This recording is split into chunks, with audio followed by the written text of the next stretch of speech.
Right now, residents in a portion of Hoover have no water. That's because Birmingham Waterworks has a planned water outage in that section. WVTM 13's Jarvis Robertson live and local in Hoover.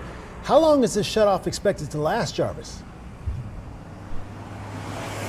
Well, Guy, the shutoff did start at 9 o'clock this evening. It's expected to run until 7 o'clock tomorrow morning. So right now, we're at Shades Crest Road near the intersection of Sulphur Springs Road. And you can see right here behind me, those crews with the Birmingham Waterworks, they are currently undergoing or doing the maintenance. According to the Birmingham Waterworks officials, crews will be replacing 2 valves and a 10-foot section of 8-inch water main. So this is going to take some time for them to get done. You can see they have a couple of piles of dirt and gravel here. So once they are finished with the maintenance, they're going to plug that hole back up. We do want to get you guys to a map to show you all the areas that will be affected. Again, I'm at the intersection of Shades Crest Road near Sulphur Springs. Looking at the map, the areas that are affected are Charming Cross Lane, Chestnut Park Lane, Crestway Circle, Heather Ridge Lane, Highland Crest Parkway, Highland Manor Court, Oakland Drive, Oakland Circle, and several